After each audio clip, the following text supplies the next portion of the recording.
Give it a moment. It's gonna live stream.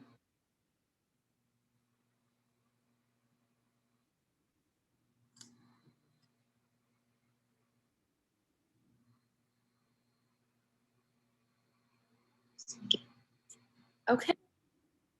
And we are live on YouTube. Yay! Okay. And we have reached kind of more solid numbers, so we're going to get started. I'll continue to admit people as it goes through. But I'm going to have the panelists introduce themselves. We're going to go popcorn style. I'll start first. Hi, I'm Gabby. I'm a senior. I'm a poli-sci major. I use the she, her pronouns. I'm actually an RA in Unit 2 right now, so if any of y'all too, so excited to have you here next year. I won't be fine. You guys will. And I'm going to pass it on to Cindy. She'll go next. Hi everyone, I'm Cindy. I am a junior at Cal. I study psych and media studies. I lived in Unit 1 my freshman year, and I'm so excited to tell you guys about how much fun that was. And I'll popcorn to John. Sweet. Hi guys, I'm John. I use he, him, his.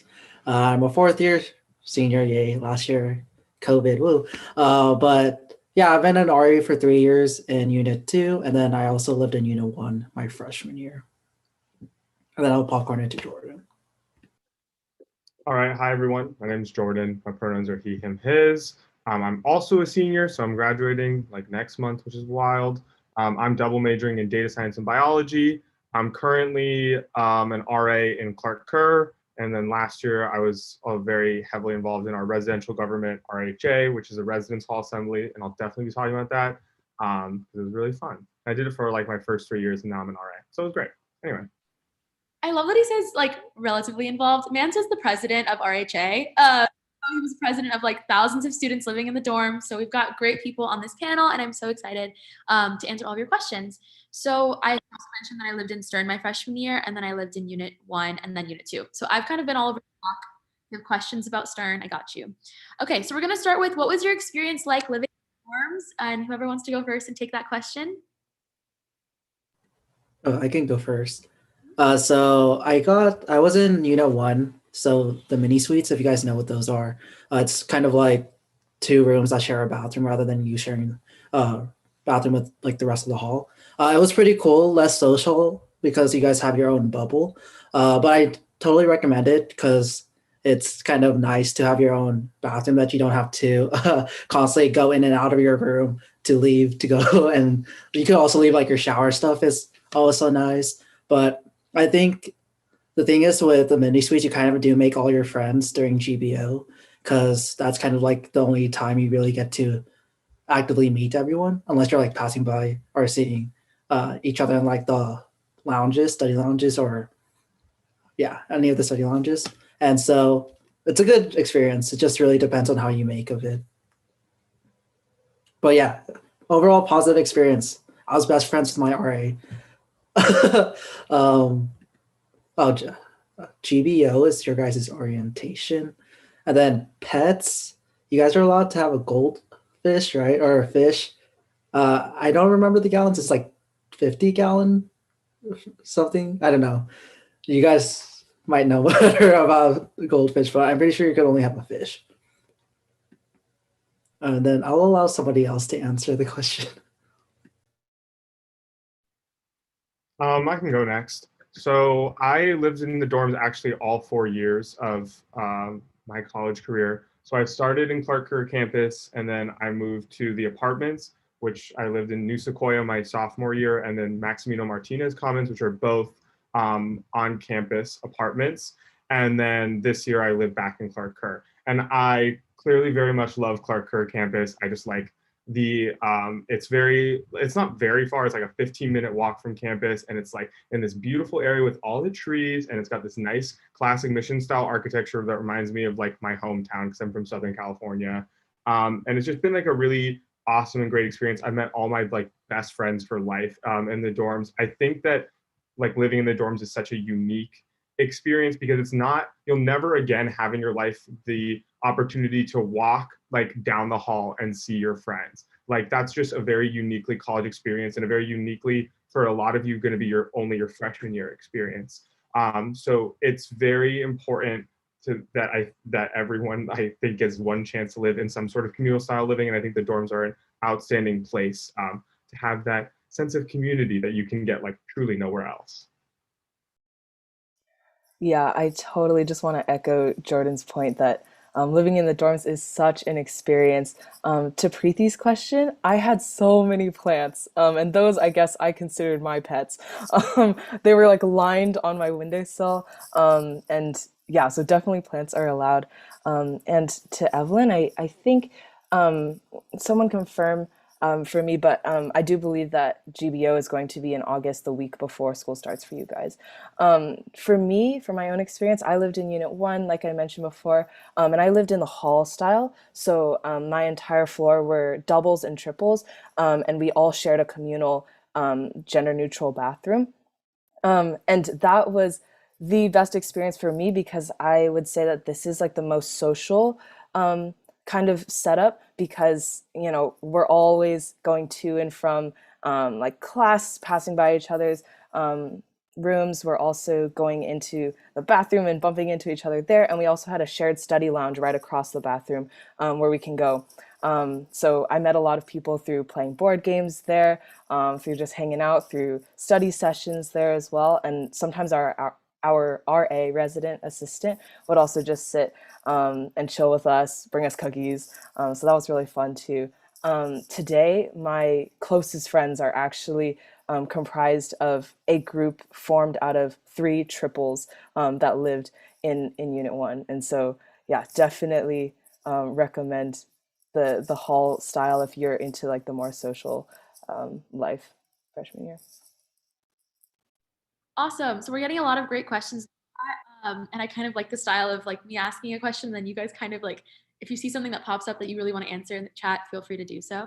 But I'm going to move on to another question that I think is really good. What resources are available within the dorms, both like fun academic stuff, but also like more serious things like leadership opportunities and academic resources? Can y'all talk about that?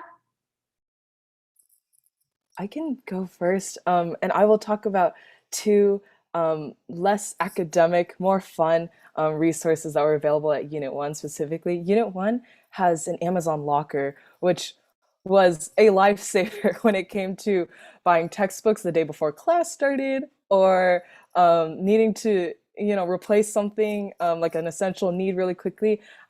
With your student email, you get 6 months of Amazon Prime for free. And so I could order something in the morning and then on my way back from class that day, just pick it up from Unit 1, like right on my way home.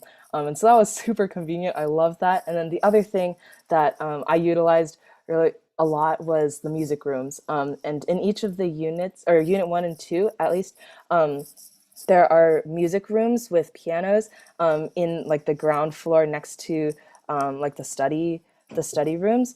And as someone who loves music and finds that as like a huge stress reliever for myself, and also when I was auditioning for some a cappella groups on campus, I would utilize that room all the time. Also hang out with friends, jam out. Yeah, so those are kind of two more fun resources that the units provide.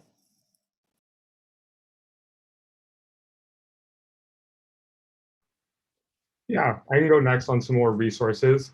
I think one resource that often gets overlooked is our theme program housing. It is literally like one of the coolest things that I think UC Berkeley has to offer. We have a variety of floors that like our students can live on that are affinity based, like for certain identity groups or something that you'd like to like study or be involved in. So we have the global environment theme program at Clark Kerr, and they're really focused on sustainability, and a lot of them are in the College of Natural Resources. And then you have the Asian American Pacific Theme Program in Unit 2. That's a really, really great group. They have this Lights Festival every fall that I really, really miss. It's such a cool program. We have the African American Theme Program. We have Unity, our LGBTQIA affinity floor. We have a really new Native American theme program. So many cool resources for you all. So you'll live on the floor with people who also want to be in the theme program and take a class. It's an outstanding way to form community. And I just think it's a really overlooked resource in the halls. Awesome. John, if you wanted to add anything, I don't want to cut you off, or should we just good? I mean, the biggest resource that you guys could use is your RA. So I'm just saying, I think because I've been on both sides of the spectrum where I was like an RA, or I was a student, obviously, but I was also an RA. But like the thing is, like your time inside the halls really depends on how well you vibe with your RA as well, and how well you do vibe with the overall floor. Because I mean, your RA is going to be patrolling you, so if you're in a good relationship, it's always nice to have. Oh, an RA is a resident assistant, so practically you have somebody who overlooks the floors, make sure you guys aren't, drinking, partying, having marijuana, just be blatant about it. But yeah. Your RAs are also really great resources. I literally had one of my past RAs come to, she works at Genentech now. She's a product manager there. We were chill. So she came and she was an alumni at our, like one of our career panels. So the RAs are great resources also just like for connections in the future. But I do want to ask a question. Can y'all talk about like the location of the dorms and if you recommend certain of them for certain majors or just like the vibes of each one that you, because each one has like a different culture. So can you guys address that a little bit? I can go. Yeah, I got it. I can kind of, I was just typing a response. I can kind of expand on that. I would say Foothill is the closest dorm to the College of Engineering, so you do see a lot of people in the College of Engineering going there because when you're in person, it's a nice short walk. It's a downhill walk when you have an early class. So I think that's a really common one that we see a lot of College of Engineering students there. Clark Kerr campus, a lot of people who want to be involved in Greek life end up gravitating towards Clark Kerr campus because it's the closest to our like row of fraternities and sororities. Unit 1 and Unit 2 are just like pretty classic. Unit 3 has our Unity program, so and it's getting bigger and bigger every year. So we see a lot of folks who are LGBTQIA plus affiliated gravitating towards there. And Blackwell is really new and it's really nice. Just trying to give like the general vibe, but honestly, if you can live wherever you want. There's no like if you're in this major, you must be doing this. Like my roommate freshman year was in EECS and I was focused on biology. So it's like, it doesn't really matter. But there's like a few, I would say. I don't know if anybody else wants to expand on that. I think other than that, Stern is the all girls housing option. And so if that is your cup of joe, that's also kind of like a more niche housing option. But other than that, I would say the units, Blackwell, are very well mixed. And then the last thing is that I've heard that more athletes are housed in Clark Kerr, and that's because that's a little bit closer to where they practice. And so simply you'll just find more athletes there as well. Awesome. Can y'all talk about how you went about choosing a roommate your freshman year? That process, any advice that you would suggest to people who are still looking for roommates? Advice about like how to live with someone who you've never lived with before, that kind of thing? Yeah. So, so I came from a school that only sent two people to Berkeley. So obviously I didn't really have a large gene pool or whatever to pull from. So I went in blind, right? And I don't think it's nice to have a person there that but I think don't be hesitant just because you don't have a roommate. It's good. They'll match you with whatever you guys do accordingly in your guys' housing app. They'll like say like, oh, what time or noise or guess whatever, right? But I think the biggest thing whenever doing it, just have an open mind. I obviously had it was a learning experience trying to live with my roommate, but at the end of the day, I still talk to them, and there's probably going to be one of your best friends, and it's better to go beyond your comfort zone than be restricted to the people who are like your, I forgot what it's called, like bungee buddies or like Velcro buddies, where you're like always attached at the hip. So it's good to just come into Berkeley because obviously sometimes when you come in without deposition of what a perfect roommate is, and you're like, okay, this roommate seems perfect, but then you guys end up living with each other, and you're just like, oh crap, you guys are totally like polar opposites. So just really be open whenever doing it.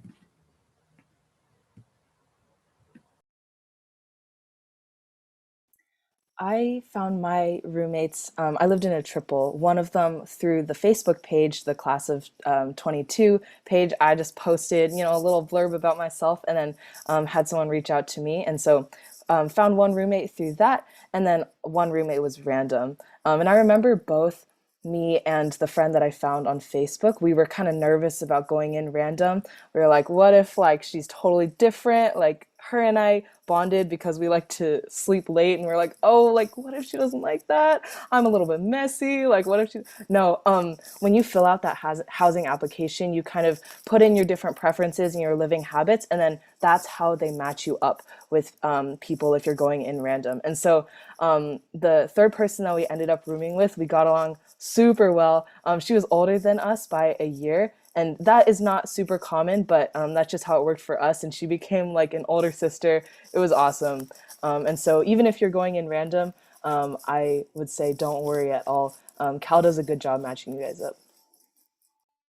Awesome. And can we also, I know that Jordan's going to talk about safety, but before we do that, can we also address, since people have not been able to visit the campus, can you talk about the dining halls that are close to the housing and the availability of that, like food and different like food locations on campus, also the housing ones too, like the dining halls. Can you talk about that organization of them?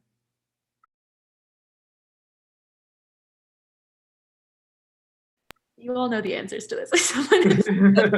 Yeah, I mean, there's a couple. I'll talk about on-campus cafes first because that was like my main platform last year, was to try and reform and make those better. So we have the Golden Bear Cafe, which is the one right in Sproul, and that menu, I'm gonna take credit for that. It got a lot better. It's such a good food now, and I honestly like go there all the time. And me and all my RA friends with our free meal plans always go down there to get that fried chicken sandwich. It's so good. It's ridiculous.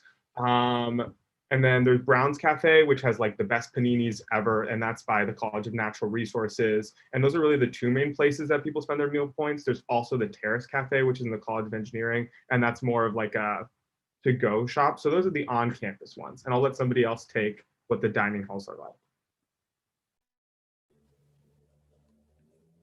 Okay, sorry, Cindy. So the dining halls are pretty much all to go because of COVID.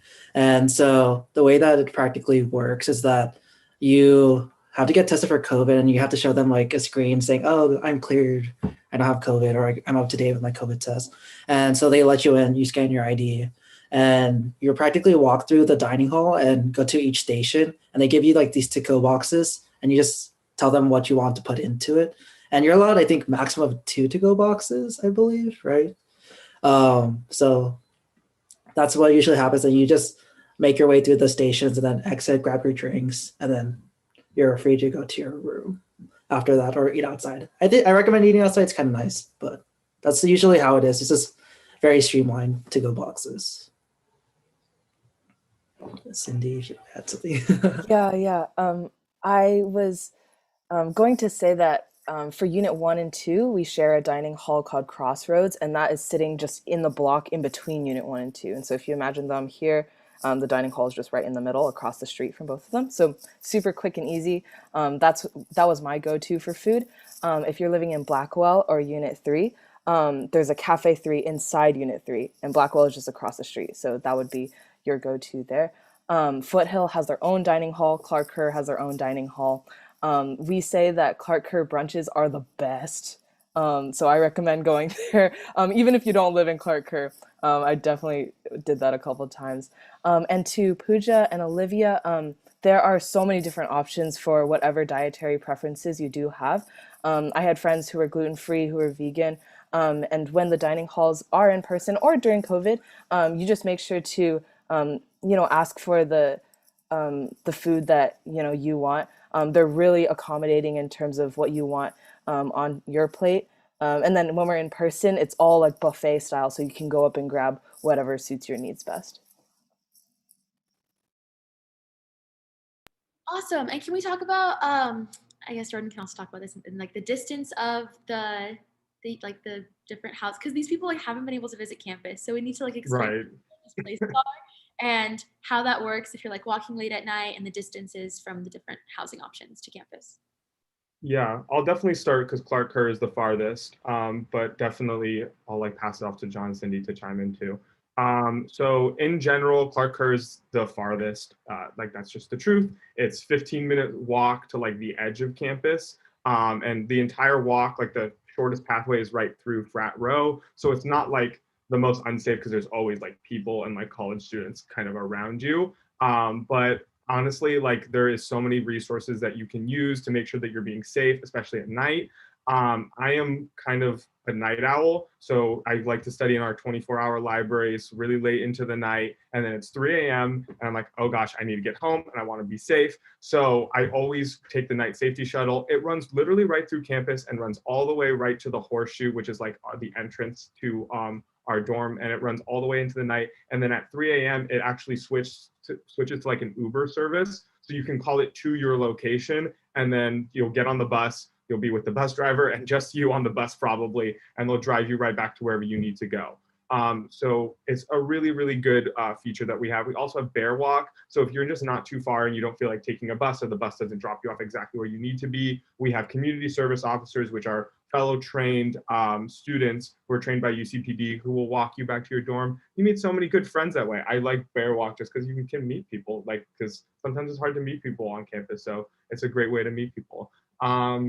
So yeah, there's a really great like slew of night safety services, and also you will make friends. Always travel in groups. For UC Berkeley is in an urban environment, just like most like major schools. So it's really important that you're, being safety minded, and there's the resources that university provides to help. Awesome. And then Unit 1 and Unit 2 and Unit 3 and Blackwell are all located on South Side, as well as Clark Kerr's South Side. North Side options are Foothill and Stern. So that kind of gives you an idea of where things are located. Are there any like noticeable questions that have come up in the chat that y'all want to answer verbally that you would want to take on? I want to give you the space to do that.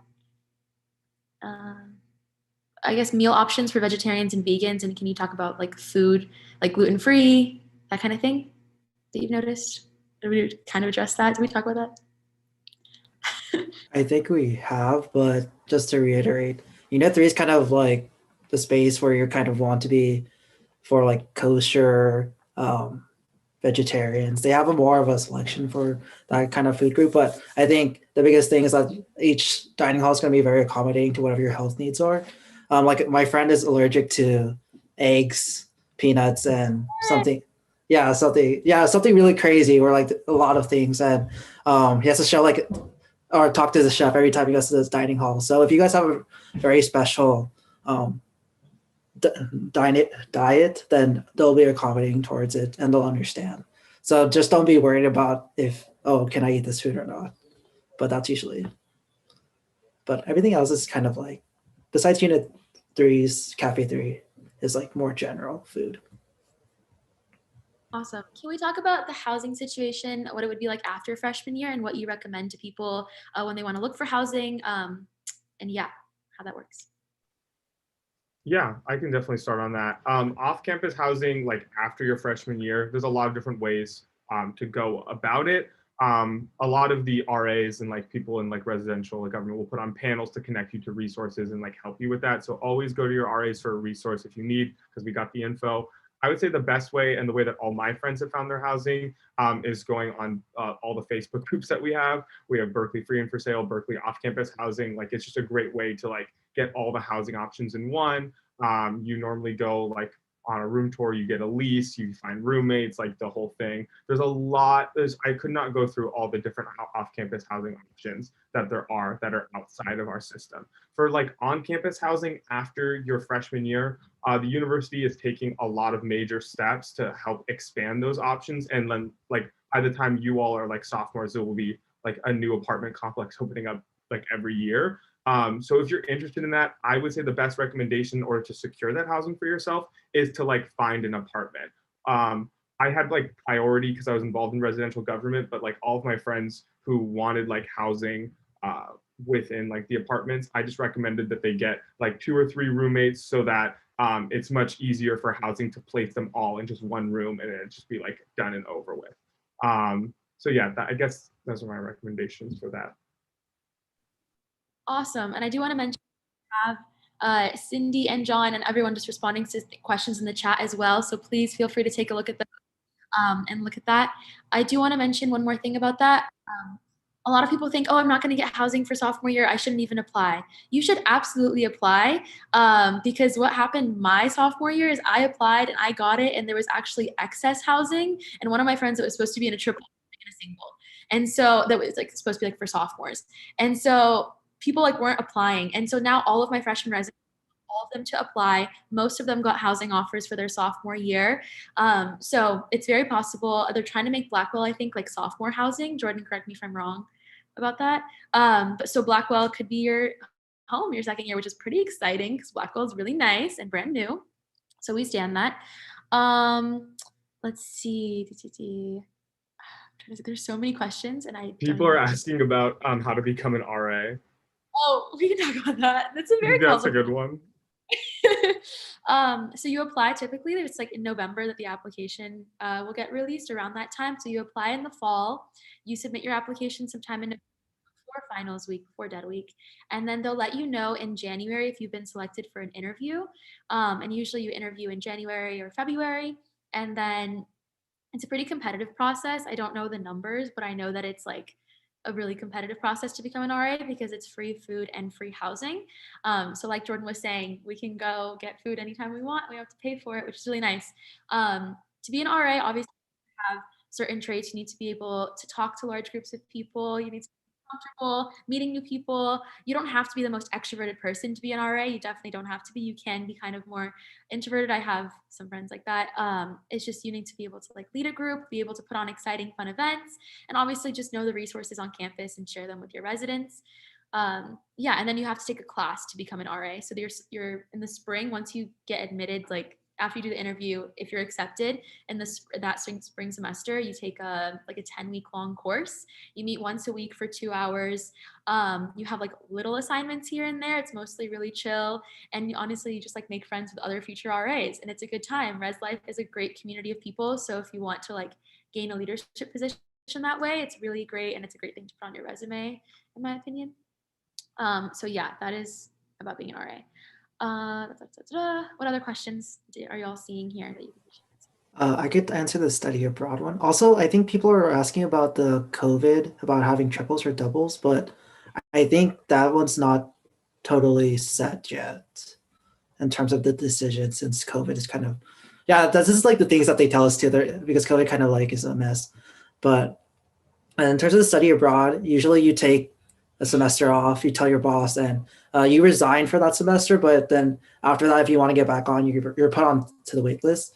But traditionally, people study abroad in the spring, and then so they could do training in the summer and become an RA in the fall. But if you study abroad during the fall, then you have to be put on the wait list for spring, and that's kind of like a whole mess. You kind of have to wait until a space opens up before you're guaranteed housing again, and then yeah. And then people are asking about if housing on campus is cheaper or which one's more beneficial.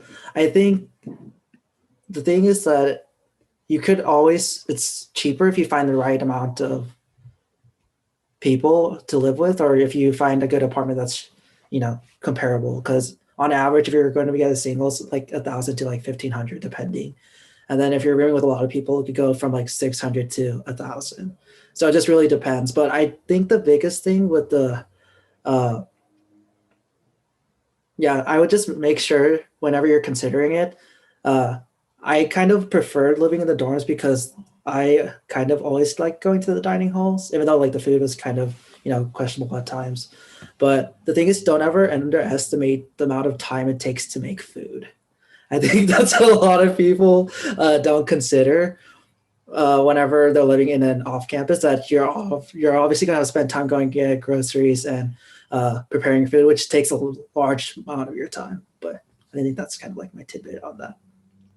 Yeah, to just tag on to what John said, I saw a question earlier asking how often we make use of the communal kitchens.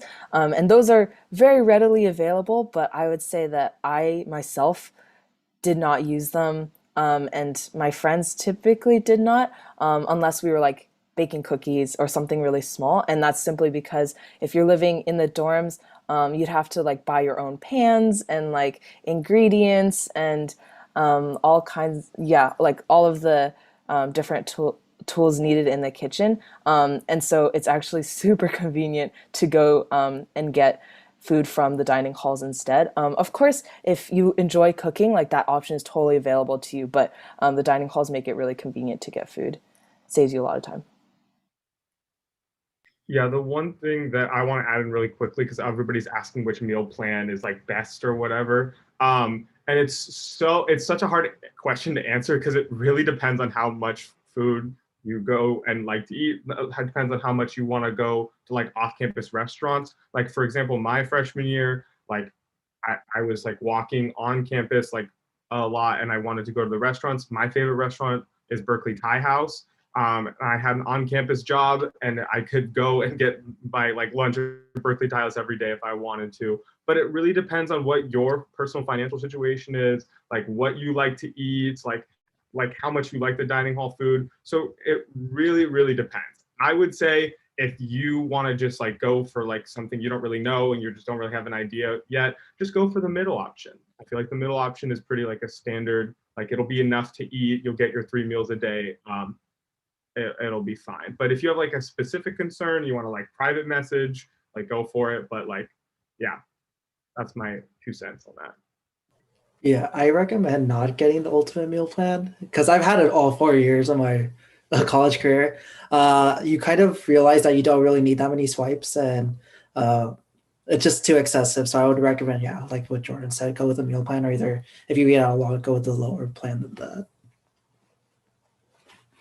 I do want to mention that Berkeley has an amazing food scene. So we have so many restaurants. We are in a very like college environment. Like when you come to our campus, it feels like a college city. There's like streets full of amazing restaurants from like I never tried Thai food until I came to Berkeley. And boy, have I had an experience. There's like so many different Thai restaurants, so many different like Mexican food restaurants. We have Artichokes, an amazing pizza place, like great for like a late night, and it's right next to Unit 1 and Unit 2.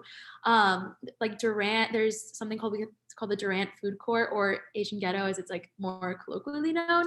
But there's so many restaurants in there that are amazing. So if you, I would personally also recommend like the middle plan. I think it's 12 meal swipes per week, which is pretty good. And then you get 600 flex dollars. And flex dollars can be used at the Den, which is right next to Crossroads, which is kind of like you can go get coffee. There's a Pete's Coffee inside. There's also a pizza place in there, and they have like little snacks that you can buy. Or you can use those at GBC Golden Bear Cafe, which are on campus. I think this year actually it's just meal swipes there. I don't know if they're going to continue that with how it's going to be for next year, but this year it's been like meal swipes at GBC. And then you also can use the flex dollars at Bear Market, which is in Unit 3. It's kind of like our grocery store for students. So yeah, that's kind of how that works. Cindy, you want to add something? Yeah, I just wanted to add quickly. I saw a question like, can freshmen get into any housing? And I want to clarify that there are 6 housing options for freshmen. I have a little cheat sheet right here, so I'll just list them off really quick.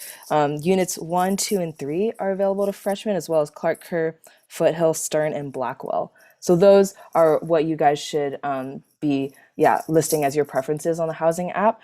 And then Martinez, Wada, and Channing Bowditch. Those are both apartment style housing, as well as University Village. Those are available for continuing students, so sophomores and above, upper divisions, families if you're, a grad student, or transfer students. So yeah, those are kind of the housing options to be aware of. Awesome. Thank you so much for doing that. And I do want to add one more thing to that. There's also Bowls, which is not a part of the housing application, but it's a separate place, kind of looks like Hogwarts. It's also on North Side. It's right next to the Memorial Stadium, and like it's between like Memorial Stadium and Foothill. So like right up there. It's a separate application. They have their own thing. I know that my friend Jack Larkins has been posting a lot about it in the class of 2025 Facebook page. So if you want to look into Bowls, that's also an option. And there's also iHouse, which you can do your after your freshman year. I was supposed to be an RA at iHouse this year. It didn't happen. It's all good. But iHouse is amazing. They have an excellent, really cool environment because it's mostly international students, but you can also apply to live there if you are an in-state or citizen. It's a great place to be. Great. Okay. There's so many questions in the chat, and I feel like I'm like overwhelmed. I guess, do we talk about like leadership opportunities in the dorm, specifically with RHA and how to get involved in Hall Association, which is really fun? So at Jordan. Yeah, I can talk about Hall Association, RHA, and leadership opportunities. So let me explain what it is first. So the Residence Hall Assembly. Oh my gosh, I can't believe I messed up the acronym. Residence Hall Assembly is our main government for the residence halls. It has, like it says, an assembly of representatives from each residence hall meeting there in order to get uh, give like opinions on like things that are going on and help like pass bills and funding and help improve life like within the residence halls. And those representatives also sit on their individual hall associations. So a hall association is usually like two buildings or maybe the whole unit, depending on what the residence hall looks like. That are in your dorm. They meet weekly, 9 to 10 p.m. Sorry, our staff meetings are 7 to 9 p.m. My brain like glitched for a second. Yeah, they meet 9 10 p.m. and anyone can be involved. Even if you aren't like elected in the first election, you can go to the hall association meetings, give your opinion, like do everything that you need to do. So yeah, it's definitely like a really great experience. It got me and like kept me involved in like housing like all 4 years, so I never had to worry about off-campus housing, which is really lucky, and that doesn't happen for everyone, but it's a really good experience to like get your leadership in. I didn't do like student government in high school, so I was just really interested in getting involved in it. I would say that one other thing that I want to plug leadership wise is NRHH, which is our National Residence Hall Honorary. So after you get involved in Hall Association for maybe a semester, you can join the National Residence Hall Honorary. And they have like these weekly meetings. It's a good place for networking, honestly. A lot of big people in residential life come there. So if you want to be an RA, I highly recommend that you join NRHH. And also if you stay in it for all 4 years, you can get a cord for graduation, which is pretty fun, pretty exciting. But yeah, they do a lot of philanthropy opportunities and everything like that. Is there any questions on in the chat that I should answer about that? Well, I do want to address, somebody asked about co-ops and also options with that for housing. I know that's kind of like a little bit later, but before we exit the Hall Association one, I do want to mention that RHA is really fun because you get to go on really fun trips. Like there's Six Flags trips that sometimes happen. There's always like fun trips to SF with your Hall Association. It's kind of like student government just in the dorm. Yes. Super fun. Yes. And want somebody talk about co-op housing? Because there's so many different opportunities for housing like all over, and they're all the different types. I'll know about co-ops. I can talk about it a little bit. I mean, the whole benefit of co-op housing is that you do like a certain amount of chores like around like the house, and then you like get your rent like reduced because you're like helping around the house and you live with a few like a lot more people, and there's like some co-ops that are like themed. I know Rochdale's a super popular one for like first generation students. So, and that's on South Side, right next to a couple of the on-campus apartments. So co-ops are a really good opportunity to get like just cheaper rent. Is if you need like a cheaper option, I would say co-ops are like definitely the way to go. And you just meet a lot of people, and it's like a very like communal like style way of living. If anyone else wants to add on. There were some questions. Somebody was messaging me. We will provide whoever's comfortable our emails at the end. People keep messaging me, asking me to provide my email. I'll happily provide it at the end. Just hang tight. Somebody also asked a question when we were talking about the bus that kind of moves through campus at night. Jordan was mentioning. Can you talk about the different ways that people get around Berkeley, ranging from the Clipper car to also those at night, so transportation in Berkeley? I can go over that. So practically, you guys pay a student, I think, transit fee, right? And preferably you use either the AC transit bus, which has multiple routes. So download an app that shows you all of that. And then, as what Jordan was saying, there's a night safety shuttle. So depending on where you're going to want to look at the routes. But usually the ones, if you're living on South Side, or you probably get primarily the 51B, which takes you all around like the south side of campus, downtown, and also to the BART. So that's kind of useful. Your Clipper card also can be used for the BART station. So I know a lot of people, some people, yeah, right there, she's showing it. Good job, Gabby. Yeah, nice modeling. But yeah, so you can load money onto that and use it for the BART. And usually people take the downtown BART station, which is just a 51B ride if you're in Unit 1 or Unit 2, or even Unit 3. And you just load money onto it either online or either you could go to the station and you just scan your card. I don't know if anybody has used Borrowed here, but that's practically your options in terms of the things that they give you, right? Anyone want to add to that? Yeah, so part of your tuition is the Clipper card. I believe it's like $50. And this will really get you anywhere. So I could take this just with my Clipper card. I take the 52 or the F and I just go on the bus, swipe it, and then I can go to San Francisco in less than an hour. Same thing, I always go to Emeryville. It's a blaster. There's like a whole like outdoor market area thing there. And it's only like a 25-minute bus ride. Just take this for free, basically, because it's a part of your tuition. You just never really notice it, but it's like $50. So you can use this. They give it to you your freshman year. Don't lose it. It's great. Clipper card. If you do, you can get a new one. Don't worry. And then for the Cal ID, I don't want to show my number, but that's the Cal One card. You use that for the night safety shuttle. And so that's really useful. Okay. What other questions? Can we talk about you get hungry in the middle of the night? Cindy answered it. I feel like you did. Did you answer the question about like if you get hungry, what options are there? Yeah, I listed out, I mentioned Crossroads. They have something called late night open during an in-person semester, and that they offer chicken tenders, waffles, pancakes, the best breakfast burritos. Who knew that you could crave a breakfast burrito at 12 a.m.? But it's possible. So that's a great option if you want to use a meal swipe or points. To get some late night cravings filled. Other than that, there is amazing food in the streets surrounding your dorms. Durant Avenue is really popular. That's where Asian Ghetto is, that Gabby mentioned earlier, as well as Taco Bell, this really awesome pizza place called Artichokes, a bunch of boba places, and those are typically open until like 12, 1, up to 3 a.m. And so if you ever get hungry late at night, you can always hit up any of those places as well. I've done that so many times.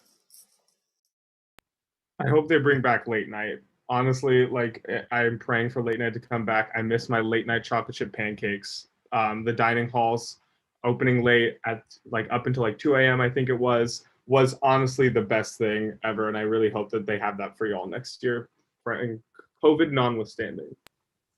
Somebody asked a question. Exactly, I agree. But somebody asked a question about gyms and libraries, and I know that you mentioned music rooms inside of the residence halls. Can you also talk about the other resources inside of the residence halls, like gyms? And I mean, I mentioned them. I can go first. The range of gyms varies between like the units. Blackwell, I would say, has the nicest gym facility out of all of the residence halls. Clark Kerr actually just got redone because of a grant that I may have had a little bit of a part in. But it just got redone, which is really nice because Clark Kerr is about like a 10-minute walk from the gym at Memorial Stadium.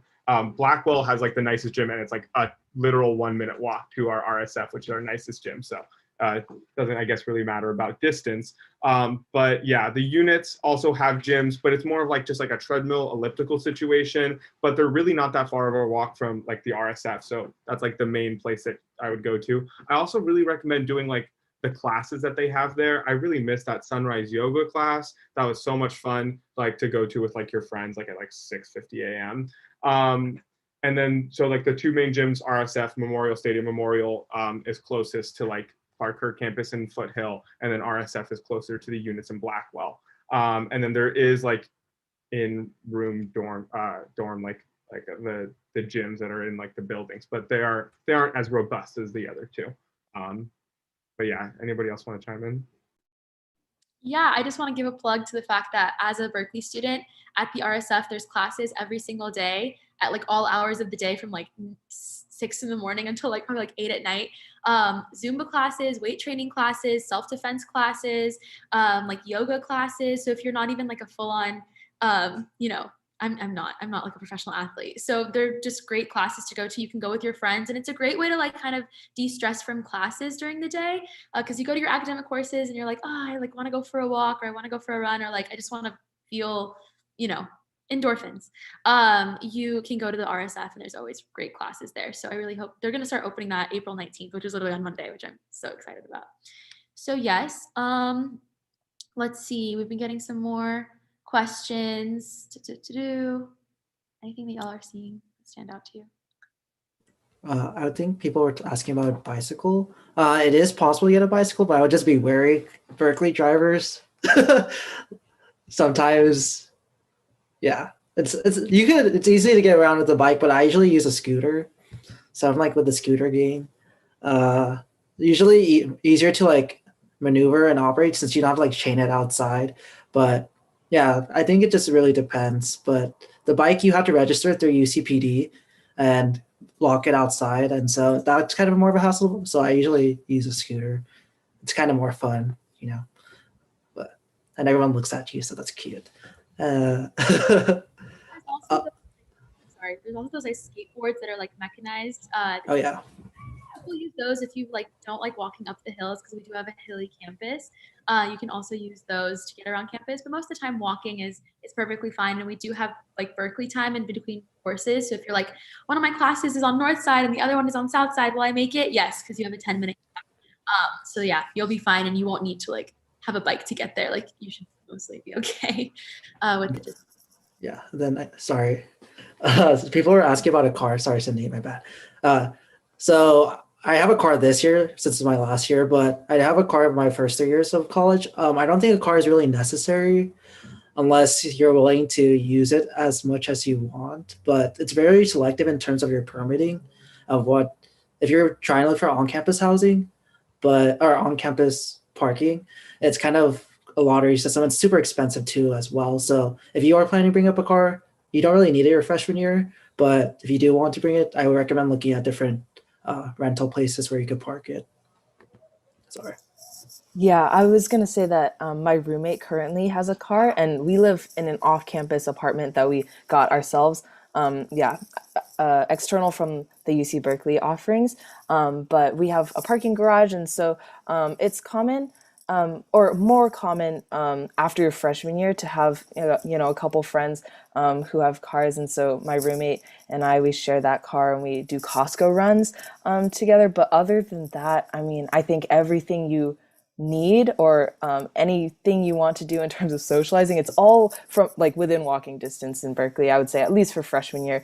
And I was also going to mention for anyone who kind of needs help getting around campus, we have an awesome disabled students program, and they offer golf carts to drive you around to classes if needed, and also just really awesome accommodations for any wheelchair disabilities and the like. I actually sprained my ankle last in the beginning of 2020, and I was crutching around campus and like sweating every single day. And then I heard about the golf cart option that was available even for temporary disabilities like me. And so I got to utilize that system. They're so nice. You just use like an app that they created.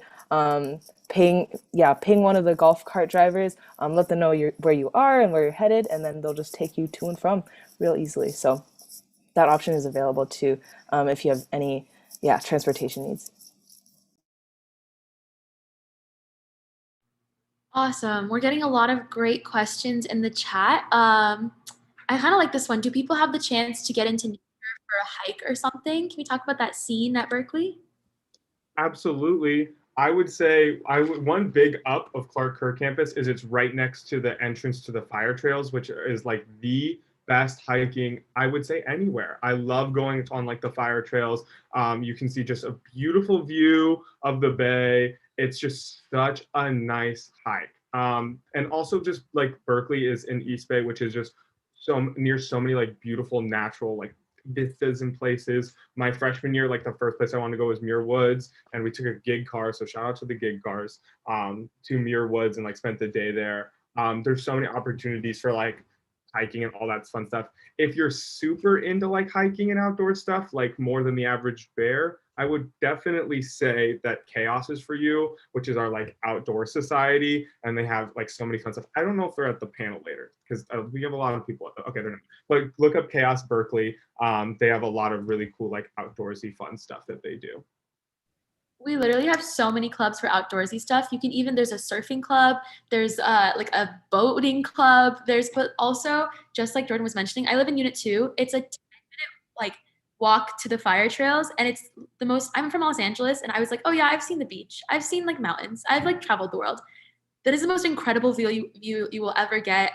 It's an insane view of the entire bay. Also, we have something called the Big C, which is like the classic Berkeley hike that students do. I hadn't done it until senior year, but it's a great hike. Usually you do it during GBO your freshman year, and it's literally a huge letter C that is on the mountain, and it's kind of like a distinction for Cal to be like, yep, that's our university, that's where we are. And you can access it right behind Foothill, but you can go around. It's a really easy hike. I shouldn't say that. It's not an easy hike. It's not an easy hike, but it's fun. It's a lot of fun, especially if you go with friends. You get a gorgeous view of the entire bay.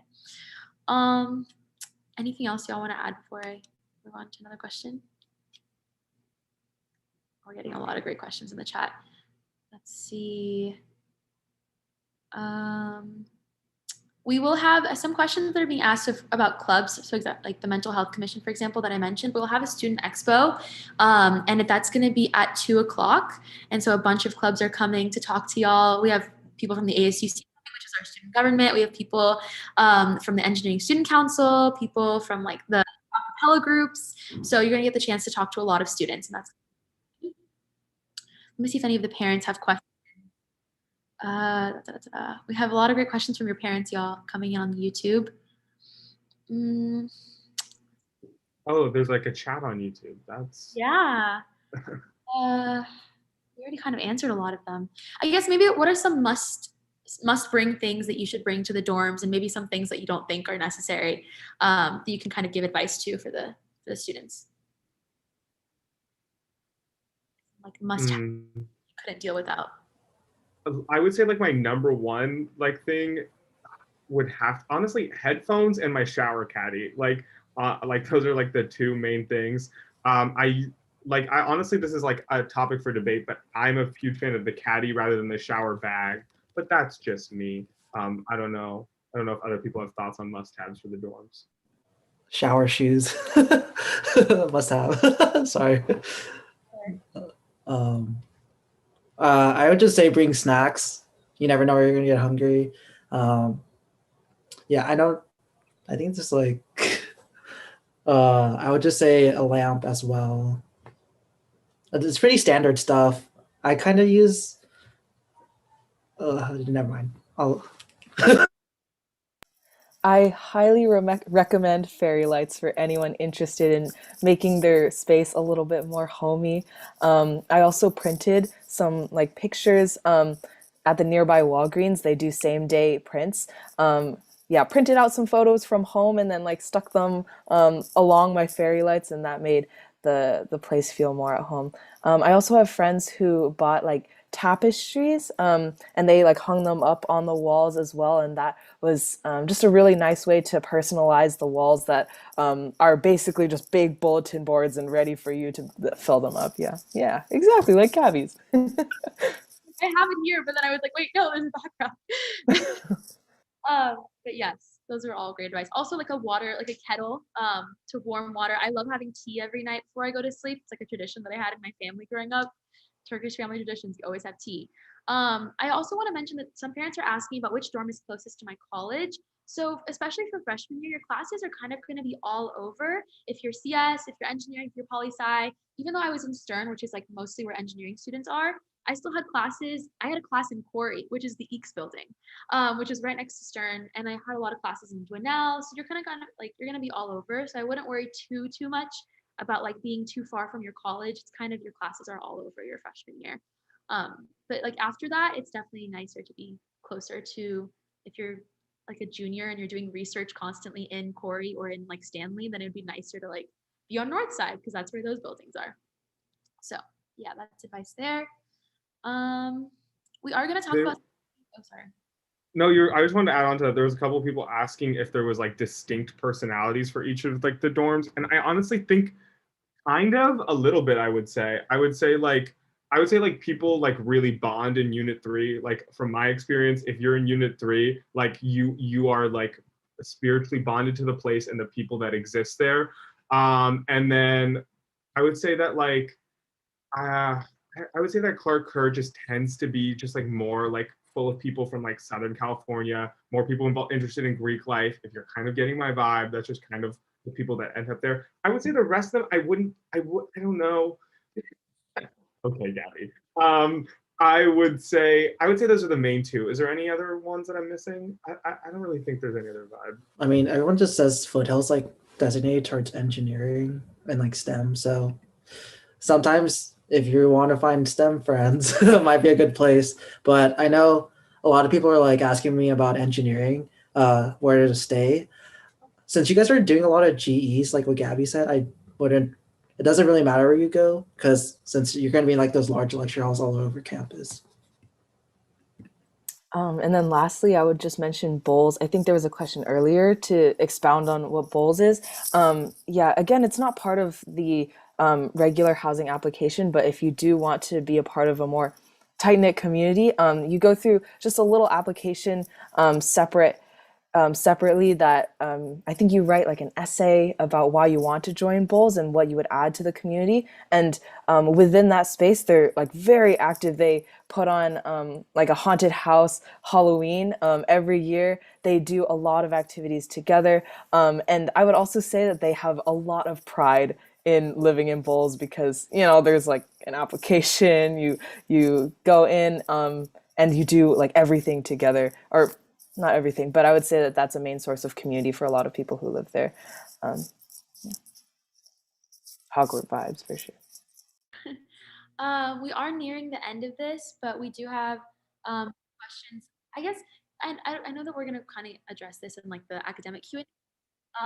So I just want to save those questions about like how big are your GE classes and stuff like that. Like those are going to be more specific, like major questions. So save that for the academic Q&A, and questions about safety will also be answered in the next session. Do you recommend certain housing for out-of-state students? No, I wouldn't say so. You're going to be surrounded by people from all over the world.